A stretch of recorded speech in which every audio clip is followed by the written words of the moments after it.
Hi friends, welcome back to my channel. ಇವತ್ತು ಬೆಳಿಗ್ಗೆನೇ ಎಳೆನೀರು ಕುಡಿತಾ ಇದ್ದೀನಿ. ಬೆಳಿಗ್ಗೆನೇ ಖಾಲಿ ಹೊಟ್ಟೆಗೆ ತಗೊಳ್ಳೋದ್ರಿಂದ ಬಾಡಿ ಡಿಹೈಡ್ರೇಷನ್ ಆಗಿದ್ರೆ ಕಡಿಮೆ ಆಗುತ್ತೆ, ಹಾಗೆ ದೇಹನ ತಂಪಾಗಿರಿಸುತ್ತೆ. ಇದರಲ್ಲಿ ತುಂಬ ಕಡಿಮೆ ಕ್ಯಾಲೋರೀಸ್ ಇರುತ್ತೆ, ಹಾಗೆ ಹೆಚ್ಚು ಪೋಷಕಾಂಶಗಳನ್ನು ಹೊಂದಿರುತ್ತೆ. ದೇಹಕ್ಕೆ ತಂಪು ಅಂತಾನೆ ಹೇಳ್ಬೋದು. ಈ ರೀತಿ ವಾರದಲ್ಲಿ 3-4 ಸರಿ ಆದರೂ ಎಳೆನೀರು ಕುಡಿದ್ರೆ ದೇಹಕ್ಕೆ ತುಂಬ ಒಳ್ಳೆಯದು. ನಂತರ ಮಾರ್ನಿಂಗ್ ಬ್ರೇಕ್ಫಾಸ್ಟ್ಗೆ ಇಡ್ಲಿ ಸಾಂಬಾರ್ ಮಾಡಿದ್ದೀನಿ. ಇಡ್ಲಿನ ಎಲ್ಲರೂ ಮನೆಯಲ್ಲಿ ಮಾಡೋ ಥರನೇ ನಾನು ಮಾಡಿದ್ದೀನಿ, ಆದರೆ ಅಕ್ಕಿ ಬದಲಿಗೆ ಮಿಲೆಟ್ಸ್ನ ಬಳಸ್ಕೊಂಡು ಇಡ್ಲಿ ಮಾಡಿದ್ದೀನಿ. ಈ ಇಡ್ಲಿ ರೆಸಿಪಿನ ವಿಡಿಯೋ ಮಾಡೋದಕ್ಕೆ ಆಗಲಿಲ್ಲ. ಈ ರೆಸಿಪಿ ಏನಾದರೂ ನಿಮಗೆ ಬೇಕು ಅಂದರೆ ಕಮೆಂಟ್ ಮಾಡಿ ತಿಳಿಸಿ. ಇಡ್ಲಿ ಮೇಲೆ ಸ್ವಲ್ಪ ಇಡ್ಲಿ ಪುಡಿನ ಹಾಕ್ಕೊತಿದ್ದೀನಿ. ಟೇಸ್ಟ್ ತುಂಬಾ ಚೆನ್ನಾಗಿರುತ್ತೆ. ಬ್ರೇಕ್ಫಾಸ್ಟ್ ಎಲ್ಲ ಮುಗಿಸ್ಕೊಂಡು ಮಧ್ಯಾಹ್ನದ ಲಂಚ್ ಪ್ರಿಪೇರ್ ಮಾಡ್ತಿದ್ದೀನಿ. ಲಂಚ್ಗೆ ರಾಗಿ ಮುದ್ದೆ, ಸೊಪ್ಪಿನ ಬಸ್ಸಾರು ಮಾಡ್ತಿದ್ದೀನಿ. ಬಸ್ಸಾರು ಮಾಡೋದಕ್ಕೆ ತೊಗರಿ ಬೇಳೆನ ಒಂದು ಕುಕ್ಕರಲ್ಲಿ ಹಾಕ್ಕೊಂಡು ನೀರಲ್ಲಿ ಚೆನ್ನಾಗಿ 2-3 ಸಾರಿ ತೊಳೆದ್ಬಿಟ್ಟು ಅದಕ್ಕೆ 2 ಗ್ಲಾಸ್ನಷ್ಟು ನೀರು ಹಾಕಿ ಒಂದು ವಿಸಿಲ್ ಕೂಗಿಸ್ಕೋತೀನಿ. ಈ ಥರ ಸೊಪ್ಪಿನ ಬಸ್ಸಾರು ಮಾಡಬೇಕಾದ್ರೆ ಬೇಳೆನ ತುಂಬ ಮೆತ್ತಗಾಗೋ ತನಕ ಕುದಿಸ್ಕೋಬಾರ್ದು. ಸ್ವಲ್ಪ ಕಾಳು ಥರ ಇದ್ದರೆ ಟೇಸ್ಟ್ ತುಂಬ ಚೆನ್ನಾಗಿರುತ್ತೆ. ತೊಗರಿಬೇಳೆ ಕುದಿಯೋಷ್ಟೊತ್ತಿಗೆ ಸೊಪ್ಪನ್ನ ಚೆನ್ನಾಗಿ ತೊಳೆದು ಕಟ್ ಮಾಡಿ ಇಟ್ಕೊತೀನಿ. 3 ಥರದ ಸೊಪ್ಪು ತಗೊಂಡಿದ್ದೀನಿ. ಪಾಲಕ್ ಸೊಪ್ಪು, ಮೆಂತ್ಯ ಮತ್ತು ಸಬ್ಬಕ್ಷಿ ಸೊಪ್ಪನ್ನ ಕಟ್ ಮಾಡ್ಕೋತಾ ಇದ್ದೀನಿ. ವಾರದಲ್ಲಿ 4-5 ಸರಿ ಆದರೂ ಸೊಪ್ಪನ್ನ ಬಳಸ್ಕೊಂಡು ಅಡುಗೆ ಮಾಡ್ಕೊಂಡು ತಿನ್ನೋದ್ರಿಂದ ಹೆಲ್ತ್ಗೆ ತುಂಬ ಒಳ್ಳೆಯದು. ನಮ್ಮನೇಲಿ ಸೊಪ್ಪು ಜಾಸ್ತಿ ಇದ್ದರೆ ಈ ಥರ ಬಸ್ಸಾರನ್ನೇ ಹೆಚ್ಚಾಗಿ ಮಾಡ್ತೀನಿ. ನಾವು ಸೊಪ್ಪನ್ನ ತರಕಾರಿನ ಕಟ್ ಮಾಡ್ಕೊಂಡಾಗ ಈ ರೀತಿ ಆವಾಗಲೇ ಕೌಂಟರ್ ಟಾಪ್ನ ಕ್ಲೀನ್ ಮಾಡ್ಕೊಳ್ಳೋದ್ರಿಂದ ಹೆಚ್ಚು ಕೆಲಸ ಅನ್ನೋದಿಲ್ಲ, ಬೇಗನೂ ಅಡುಗೆ ಮಾಡ್ಕೋಬೋದು. ಸಾರಿಗೆ ಹಾಕೋದಕ್ಕೆ ಹುಣಸೆ ಹಣ್ಣನ್ನು ಚೆನ್ನಾಗಿ ತೊಳೆದ್ಬಿಟ್ಟು ನೆನೆಸಿ ಸೈಡಲ್ಲಿ ಇಟ್ಕೊತೀನಿ. ಅಷ್ಟರಲ್ಲಿ ಬೇಳೆ ಚೆನ್ನಾಗಿ ಬೆಂದಿರುತ್ತೆ. ಈ ಥರ ಒಂದು ಸ್ಟ್ರೈನರ್ ತಗೊಂಡು ಬೇಳೆ ಸಪ್ರೇಟು, ನೀರು ಸಪ್ರೇಟಾಗಿ ಸೋಸ್ಕೊಂಡು ಸೈಡಲ್ಲಿ ಎತ್ತಿಟ್ಕೊತೀನಿ. ನಂತರ ಅದೇ ಕುಕ್ಕರ್ಗೆ ಸೊಪ್ಪನ್ನ ಹಾಕ್ಕೊಂಡು 1 ಗ್ಲಾಸ್ ನೀರು ಹಾಕಿ ಕುಕ್ಕರ್ ಲಿಡ್ ಕ್ಲೋಸ್ ಮಾಡಿ 1 ವಿಸಿಲ್ ಕೂಗಿಸ್ಕೋತೀನಿ. ಸೊಪ್ಪು ಬೇಯೋಷ್ಟರಲ್ಲಿ ಈರುಳ್ಳಿ, ಹಸಿಮೆಣಸಿನ್ಕಾಯಿ ಕಟ್ ಮಾಡಿಕೊಂಡು ಸಾರಿಗೆ ಮಸಾಲ ಕೂಡ ರೆಡಿ ಮಾಡ್ಕೋತೀನಿ. ಅಷ್ಟರಲ್ಲಿ ಸೊಪ್ಪು ಕೂಡ ಚೆನ್ನಾಗಿ ಬೆಂದಿತ್ತು. ಇದನ್ನು ಸೊಪ್ಪು ಸಪ್ರೇಟು, ನೀರು ಸಪ್ರೇಟಾಗಿ ಮಾಡ್ಕೋತಾ ಇದ್ದೀನಿ. ಸೊಪ್ಪು ತಣ್ಣಗಾಗೋಷ್ಟರಲ್ಲಿ ಸಾರಿಗೆ ಮಸಾಲಾನ ರುಬ್ಕೊಳ್ಳೋದಕ್ಕೆ ಒಂದು ಮಿಕ್ಸಿ ಜಾರ್ ತಗೊಂಡು ಅದರಲ್ಲಿ ಒಣಕೊಬ್ಬರಿ ತುರಿ, ಹುರಿದಿರೋಂಥ ಶೇಂಗಾ ಬೀಜ, ಸ್ವಲ್ಪ ಹಸಿ ಶುಂಠಿ, ಬೆಳ್ಳುಳ್ಳಿನ ಸಿಪ್ಪೆ ತೆಗೆದು ಸೇರಿಸ್ಕೋತಿದ್ದೀನಿ. ನಂತರ ಇದಕ್ಕೆ ಅರ್ಧ ಟೀ ಸ್ಪೂನ್ ಜೀರಿಗೆ, ಅರ್ಧ ಟೀ ಸ್ಪೂನ್ ಅರಶಿನ ಪುಡಿ, ಹಾಗೆ ಅರ್ಧ ಟೀ ಸ್ಪೂನ್ ಧನಿಯಾ ಪುಡಿ ಮತ್ತು 2 ಟೀ ಸ್ಪೂನ್ ಅಚ್ಕಾರದ ಪುಡಿನ ಹಾಕ್ಕೊಂಡು ಸ್ವಲ್ಪ ಕೊತ್ತಂಬರಿನ ಚೆನ್ನಾಗಿ ನೀರಲ್ಲಿ ತೊಳೆದ್ಬಿಟ್ಟು ಹಾಕ್ಕೋತಿದ್ದೀನಿ. ಇದಕ್ಕೆ ಸ್ವಲ್ಪ ನೀರು ಹಾಕಿ ನುಣ್ಣಗೆ ರುಬ್ಕೊಂಡು ಸೈಡಲ್ಲಿ ಎತ್ತಿಟ್ಕೊತೀನಿ. ನಂತರ ಸೊಪ್ಪಿಗೆ ಒಗ್ಗರಣೆ ಹಾಕ್ಕೊಳ್ಳೋದಕ್ಕೆ ಒಂದು ಪ್ಯಾನ್ನ ಬಿಸಿಗಿಟ್ಟು 2 ಟೀ ಸ್ಪೂನ್ ಎಣ್ಣೆ ಹಾಕಿ ಸಾಸಿವೆ ಜೀರಿಗೆ ಹಾಕ್ಕೊಂಡು ಚಿಕ್ಕದಾಗಿ ಕಟ್ ಮಾಡಿರೋಂಥ ಈರುಳ್ಳಿ ಹಾಗೆ ಕರಿಬೇವಿನ ಸೊಪ್ಪನ್ನ ಹಾಕಿ ಫ್ರೈ ಮಾಡ್ಕೋತಿದ್ದೀನಿ. 1-2 ನಿಮಿಷ ಆದಮೇಲೆ ಹಸಿಮೆಣಸಿನ್ಕಾಯಿನ ಚಿಕ್ಕದಾಗಿ ಕಟ್ ಮಾಡಿಕೊಂಡು ಸೇರಿಸ್ಕೋತೀನಿ. ಈ ಹಂತದಲ್ಲೇ ಉಪ್ಪು ಹಾಕಿ ಈರುಳ್ಳಿ ಕಲರ್ ಚೇಂಜ್ ಆಗೋ ತನಕ ಫ್ರೈ ಮಾಡಿಕೊಂಡು ನಂತರ ಹಸಿ ತೆಂಗಿನಕಾಯಿ ತುರಿನ ಹಾಕ್ಕೊಂಡು 1-2 ಸೆಕೆಂಡ್ ಫ್ರೈ ಮಾಡ್ಕೋತೀನಿ. ಹಸಿ ತೆಂಗಿನಕಾಯಿನ 1-2 ಸೆಕೆಂಡ್ ಫ್ರೈ ಮಾಡಿಕೊಂಡ್ರೆ ಸಾಕು. ಹೆಚ್ಚಿಗೆ ಫ್ರೈ ಮಾಡಿಕೊಂಡ್ರೆ ಟೇಸ್ಟ್ ಚೇಂಜ್ ಆಗಿಬಿಡುತ್ತೆ. ಈಗ ಒಗ್ಗರಣೆ ಎಲ್ಲ ಚೆನ್ನಾಗಿ ಫ್ರೈ ಆಗಿದೆ. ನೆಕ್ಸ್ಟು ನಾವು ಮುಂಚೆನೇ ಕುದಿಸಿಟ್ಕೊಂಡಿದ್ವಲ್ಲ ಬೇಳೆ ಹಾಗೆ ಸೊಪ್ಪನ್ನ, ಇದು ನೀರೆಲ್ಲ ಬಸಿದ್ಬಿಟ್ಟು ಒಗ್ಗರಣೆಯಲ್ಲಿ ಹಾಕ್ಕೊಂಡು ಚೆನ್ನಾಗಿ ಮಿಕ್ಸ್ ಮಾಡ್ಕೊತೀನಿ. ಈ ಸೊಪ್ಪಿಗೆ ಸ್ವಲ್ಪ ಶೇಂಗಾ ಚಟ್ನಿ ಪುಡಿ ಆದರೂ ಇಲ್ಲ ಗುರಳ್ ಪುಡಿ ಆದರೂ ಮಿಕ್ಸ್ ಮಾಡ್ಕೋಬೋದು. ಟೇಸ್ಟ್ ತುಂಬ ಚೆನ್ನಾಗಿರುತ್ತೆ. ಈಗ ಸೊಪ್ಪು ರೆಡಿ ಆಯಿತು. ನೆಕ್ಸ್ಟು ಸಾರು ಮಾಡ್ಕೊಳ್ಳೋದಕ್ಕೆ ಒಂದು ಪಾತ್ರೆನ ಸ್ಟವ್ ಮೇಲೆ ಬಿಸಿ ಮಾಡೋದಕ್ಕಿಟ್ಟು ಎಣ್ಣೆ, ಸಾಸಿವೆ, ಜೀರಿಗೆ, ಕರಿಬೇವಿನ ಸೊಪ್ಪನ್ನ ಒಗ್ಗರಣೆಗೆ ಹಾಕಿ ಚಟಪಟ ಅಂದಮೇಲೆ ರುಬ್ಕೊಂಡಿರೋಂಥ ಮಸಾಲೆ ಹಾಕ್ಕೊಂಡು ಮಿಕ್ಸಿ ಜಾರ್ಗೆ ಇನ್ನೂ ಸ್ವಲ್ಪ ನೀರು ಹಾಕ್ಕೊಂಡು ಚೆನ್ನಾಗಿ ಮಿಕ್ಸ್ ಮಾಡಿಕೊಂಡು ಹಾಕ್ಕೊತಾ ಇದ್ದೀನಿ.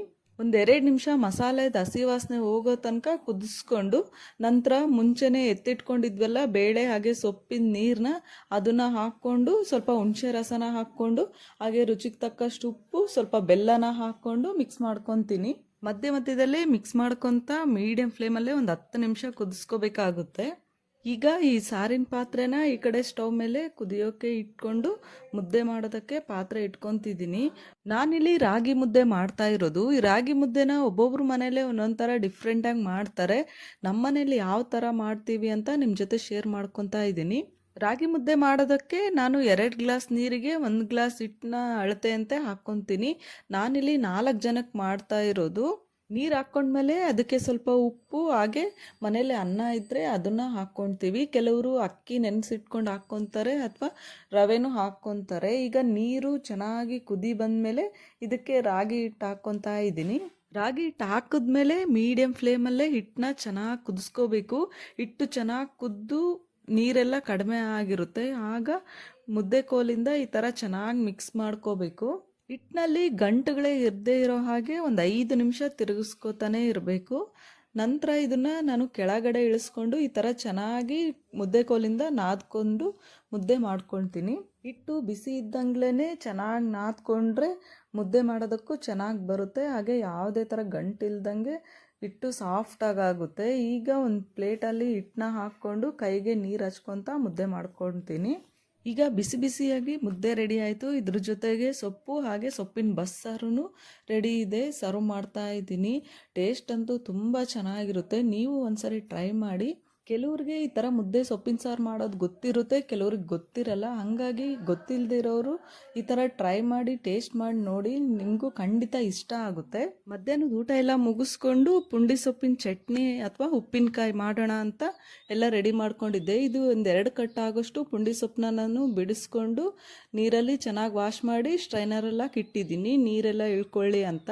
ನಂತರ ಒಂದು ಪ್ಯಾನ್ ಬಿಸಿಗಿಟ್ಟು ಒಂದು 15ರಿಂದ 20 ಒಣಗಿದ ಮೆಣಸಿನ್ಕಾಯಿ ಹಾಕ್ಕೊಂಡು ಸ್ವಲ್ಪ ಎಣ್ಣೆ ಹಾಕಿ ಮೀಡಿಯಮ್ ಫ್ಲೇಮಲ್ಲೇ ಫ್ರೈ ಮಾಡಿಕೊಂಡು ಮಿಕ್ಸಿ ಜಾರಲ್ಲಿ ಹಾಕ್ಕೊತಿದ್ದೀನಿ. ನೆಕ್ಸ್ಟು ಅದೇ ಪ್ಯಾನ್ಗೆ ಅರ್ಧ ಟೀ ಸ್ಪೂನ್ ಮೆಂತ್ಯಕಾಳು, 1 ಟೀ ಸ್ಪೂನ್ ಜೀರಿಗೆ ಹಾಗೆ ಅರ್ಧ ಟೀ ಸ್ಪೂನ್ ಧನಿಯಾ ಕಾಳನ್ನು ಸಣ್ಣ ಉರಿಯಲ್ಲೇ ಫ್ರೈ ಮಾಡಿಕೊಂಡು ಹಾಕ್ಕೊತಾ ಇದ್ದೀನಿ. ಒಣಗಿದ ಮೆಣಸಿನ್ಕಾಯಿ ಹಾಗೆ ಧನಿಯಾ ಕಾಳು, ಜೀರಿಗೆ ಇದೆಲ್ಲ ಸ್ವಲ್ಪ ಹೊತ್ತು ತಣ್ಣಗಾಗೋಕೆ ಬಿಟ್ಟು ನಂತರ ಇದರಲ್ಲಿ 1 ಟೀ ಸ್ಪೂನ್ ಉಪ್ಪು ಹಾಕಿ ಫೈನ್ ಪೌಡರ್ ಆಗಿ ರುಬ್ಕೋತಿದ್ದೀನಿ. ಈ ಥರ ಆದರೆ ಸಾಕು. ಅದಾದ ನಂತರ ಮತ್ತೆ ಒಂದು ಪ್ಯಾನ್ ಬಿಸಿ ಮಾಡೋದಕ್ಕಿಟ್ಟು 1-2 ಟೀ ಸ್ಪೂನ್ ಎಣ್ಣೆ ಹಾಕಿ ಪುಂಡಿ ಸೊಪ್ಪನ್ನ ಹಾಕ್ಕೊಂಡು ಫ್ರೈ ಮಾಡ್ಕೋತಾ ಇದ್ದೀನಿ. ನಿಧಾನಕ್ಕೆ ತಿರುಗಿಸಿ ಸೊಪ್ಪನ್ನ ಫ್ರೈ ಮಾಡ್ಕೋಬೇಕು. ಒಂದು 10 ನಿಮಿಷದಲ್ಲೇ ಸೊಪ್ಪು ಚೆನ್ನಾಗಿ ಫ್ರೈ ಆಗುತ್ತೆ. 2 ಕಟ್ನಷ್ಟು ಪುಂಡಿ ಸೊಪ್ಪು ತಗೊಂಡಿದ್ದೆ. ಇದು ಫ್ರೈ ಆಗಿ ಸೊಪ್ಪೆಲ್ಲ ಮೆತ್ತಗಾಗ್ಬಿಡುತ್ತಲ್ಲ, ಸೊ ಸ್ವಲ್ಪ ಕ್ವಾಂಟಿಟಿ ಆಗುತ್ತೆ. ನಾವು ಸೊಪ್ಪು ಎಷ್ಟು ಜಾಸ್ತಿ ತಗೊತೀವೋ ಅಷ್ಟು ಜಾಸ್ತಿ ಚಟ್ನಿ ಆಗುತ್ತೆ.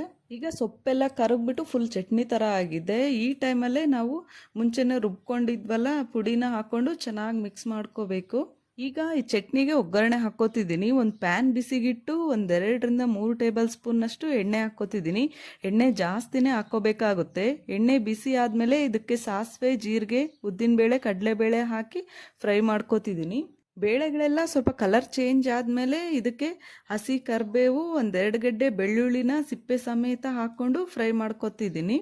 ಬೆಳ್ಳುಳ್ಳಿ ಎಲ್ಲ ಹಸಿ ವಾಸನೆ ಹೋಗಿ ಚೆನ್ನಾಗಿ ಫ್ರೈ ಆದಮೇಲೆ ಮುಂಚೆನೇ ಫ್ರೈ ಮಾಡ್ಕೊಂಡಿದ್ವಲ್ಲ ಪುಂಡಿ ಸೊಪ್ಪಿನ ಚಟ್ನಿನ ಹಾಕ್ಕೊಂಡು ಚೆನ್ನಾಗಿ ಮಿಕ್ಸ್ ಮಾಡ್ಕೊತೀನಿ. ಒಂದು 10 ನಿಮಿಷ ಮಿಕ್ಸ್ ಮಾಡ್ಕೋತಾ ಮೀಡಿಯಮ್ ಫ್ಲೇಮಲ್ಲೇ ಕುದಿಸ್ಕೊಂಡ್ರೆ ಪುಂಡಿ ಸೊಪ್ಪಿನ ಚಟ್ನಿ ರೆಡಿ ಆಗುತ್ತೆ, ಅಥವಾ ಪುಂಡಿ ಸೊಪ್ಪಿನ ಉಪ್ಪಿನಕಾಯಿ ಅಂತಲೂ ಹೇಳ್ತಾರೆ. ಈ ಚಟ್ನಿನ ಕಂಪ್ಲೀಟಾಗಿ ತಣ್ಣಗಾಗಕ್ಕೆ ಬಿಡಬೇಕು. ನಂತರ ಇದನ್ನು ಒಂದು ಗಾಜಿನ ಜಾರಲ್ಲಿ ಹಾಕಿಟ್ಕೊಂಡ್ರೆ 1-2ರಿಂದ 3 ತಿಂಗಳ ಕಾಲ ಸ್ಟೋರ್ ಮಾಡಿ ಇಟ್ಕೋಬೋದು. ಬಿಸಿ ಅನ್ನಕ್ಕೆ ತುಪ್ಪ ಹಾಕ್ಕೊಂಡು ಈ ಚಟ್ನಿನ ಹಾಕ್ಕೊಂಡು ತಿಂದರೆ ತುಂಬಾ ರುಚಿಯಾಗುತ್ತೆ. ನೀವು ಒಂದ್ಸರಿ ಟ್ರೈ ಮಾಡಿ ನೋಡಿ, ನೀವೇ ನನಗೆ ಕಮೆಂಟ್ ಮಾಡಿ ಹೇಳ್ತೀರಾ, ಅಷ್ಟು ಚೆನ್ನಾಗಿರುತ್ತೆ. ಕೆಲಸ ಎಲ್ಲ ಮುಗಿಸ್ಕೊಂಡು ಸಾಯಂಕಾಲ ತುಂಬಾ ಚಳಿ ಆಗ್ತಾಯಿತ್ತು. ಬೆಂಗಳೂರಲ್ಲಂತೂ ತುಂಬಾ ಚಳಿ ಇದೆ. ಹಾಗಾಗಿ ಮಿರ್ಚಿ ಮಂಡಕ್ಕಿ ಮಾಡೋಣ ಅಂತ ಹೇಳಿ ಊರಿಂದ ಅಮ್ಮ ಬೇರೆ ಖಾರ ಕಡಿಮೆ ಇರೋಂಥ ಮೆಣಸಿನ್ಕಾಯಿ ತೊಗೊಂಡು ಬಂದಿದ್ರು. ಮೊದಲಿಗೆ ಮಂಡಕ್ಕಿನ ಫ್ರೈ ಮಾಡೋಣ ಅಂತೇಳಿ ಒಂದು ಪ್ಯಾನ್ನ ಬಿಸಿಗಿಟ್ಟು ಅದರಲ್ಲಿ 1 ಟೇಬಲ್ ಸ್ಪೂನ್ ಎಣ್ಣೆ ಹಾಕ್ಕೊಂಡು 1 ಕಪ್ ಶೇಂಗಾ ಬೀಜ ಹಾಗೆ 1 ಕಪ್ ಹುರ್ಕಡ್ಲೆನ ಹಾಕ್ಕೊಂಡು ಫ್ರೈ ಮಾಡ್ಕೋತಿದ್ದೀನಿ. ಹುರ್ಕಡ್ಲೆ, ಶೇಂಗಾ ಬೀಜ ಸ್ವಲ್ಪ ಕಲರ್ ಚೇಂಜ್ ಆದಮೇಲೆ ಇದಕ್ಕೆ ಸಾಸಿವೆ, ಜೀರಿಗೆ, ಕರಿಬೇವಿನ ಸೊಪ್ಪು ಹಾಗೆ ಬೆಳ್ಳುಳ್ಳಿ ಹಾಕಿ ಫ್ರೈ ಮಾಡಿಕೊಂಡು ನಂತರ ಒಂದು ಅರ್ಧ ಟೀ ಸ್ಪೂನಷ್ಟು ಅರಿಶಿನ ಪುಡಿ ಹಾಗೆ 1 ಟೀ ಸ್ಪೂನಷ್ಟು ಅಚ್ಕಾರದ ಪುಡಿ ಹಾಕ್ಕೊಂಡು ಫ್ರೈ ಮಾಡ್ಕೋತಾ ಇದ್ದೀನಿ. 1-2 ಸೆಕೆಂಡು ಚೆನ್ನಾಗಿ ಫ್ರೈ ಮಾಡ್ಕೊಂಡ್ಮೇಲೆ ಇದಕ್ಕೇನೆ 1-2 ಟೀ ಸ್ಪೂನಷ್ಟು ಉಪ್ಪು ಹಾಕ್ಕೊಂಡು ಚೆನ್ನಾಗಿ ಮಿಕ್ಸ್ ಮಾಡ್ಕೊತಿದ್ದೀನಿ. ಈಗ ಒಗ್ಗರಣೆ ರೆಡಿ ಆಯಿತು. ಇದಕ್ಕೆ ಮಂಡಕ್ಕಿ ಹಾಕ್ಕೊಂಡು ಚೆನ್ನಾಗಿ ಮಸಾಲ ಎಲ್ಲ ಮಂಡಕ್ಕಿಗೆ ಹಿಡಿಯೋ ಥರ ನೀಟಾಗಿ ಮಿಕ್ಸ್ ಮಾಡ್ಕೋಬೇಕು. ಈ ಥರ ಮಂಡಕ್ಕಿನ ಮಾಡಿಟ್ಕೊಂಡ್ರೆ ಈವ್ನಿಂಗ್ ಟೈಮ್ ತಿನ್ನೋದಕ್ಕೆ ಖಾರವಾಗಿ ಕ್ರಂಚಿಯಾಗಿ ಚೆನ್ನಾಗಿರುತ್ತೆ. ಇದ್ರ ಜೊತೆಗೆ ಬೋಂಡ ಬಜ್ಜಿ ಮಾಡಿಟ್ಕೊಂಡ್ರಂತೂ ಇನ್ನೂ ಟೇಸ್ಟ್ ಸಖತ್ತಾಗಿರುತ್ತೆ.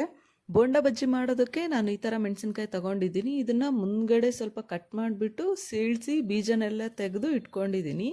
ಇದಕ್ಕೆ ಫಿಲ್ಲಿಂಗೋಸ್ಕರ ಸ್ವಲ್ಪ ಉಪ್ಪು ಹಾಗೆ ಜೀರಿಗೆನ ಮಿಕ್ಸಿ ಹಾಕ್ಕೊಂಡು ಫೈನ್ ಪೌಡರ್ ಥರ ಮಾಡಿಕೊಂಡು ಅದರಲ್ಲಿ ಒಂದೊಂದೇ ಫಿಲ್ ಮಾಡ್ಕೊತಾ ಇದ್ದೀನಿ. ಮೆಣಸಿನ್ಕಾಯಿಗೆ ಈ ಥರ ಜೀರಿಗೆ ಪುಡಿ ತುಂಬಿಕೊಂಡು ಬೋಂಡ ಬಜ್ಜಿ ಮಾಡ್ಕೊಳ್ಳೋದ್ರಿಂದ ಟೇಸ್ಟ್ ಸಖತ್ತಾಗಿರುತ್ತೆ. ಹಾಗೆ 2 ಬೋಂಡ ತಿನ್ನೋರು 4-5 ಬೋಂಡ ತಿಂತೀರ, ಅಷ್ಟು ರುಚಿಯಾಗಿರುತ್ತೆ. ಹಾಗೆ ಈ ಥರ ಮೆಣಸಿನ್ಕಾಯಿ ಸಿಗೋದು ಬೆಂಗಳೂರಲ್ಲಿ ತುಂಬ ಕಡಿಮೆನೇ. ಹಂಗಾಗಿ ಊರಿಂದ ಯಾರಾದರೂ ಬಂದ್ರೂ ತರಿಸಿಟ್ಕೊಳ್ತೀನಿ. ಇದು ಸ್ವಲ್ಪ ಖಾರ ಕಡಿಮೆ ಇರುತ್ತೆ, ಟೇಸ್ಟ್ ತುಂಬ ಚೆನ್ನಾಗಿರುತ್ತೆ ಬೋಂಡ ಬಜ್ಜಿ ಮಾಡ್ಕೊಂಡು ತಿನ್ನೋಕ್ಕೆ. ಮೆಣಸಿನ್ಕಾಯಿಗೆಲ್ಲ ಜೀರಿಗೆ ಪುಡಿನ ತುಂಬಿಟ್ಕೊಂಡಿದ್ದಾಯಿತು. ಈಗ ಎಣ್ಣೆ ಬಿಸಿ ಮಾಡೋದಕ್ಕೆ ಇಟ್ಕೊತೀನಿ. ಎಣ್ಣೆ ಬಿಸಿ ಆಗೋಷ್ಟರಲ್ಲಿ ಬಜ್ಜಿಗೆ ಹಿಟ್ಟನ್ನ ಕಲಿಸ್ಕೊಳ್ಳೋಕ್ಕೆ ರೆಡಿ ಮಾಡ್ಕೊತಾ ಇದ್ದೀನಿ.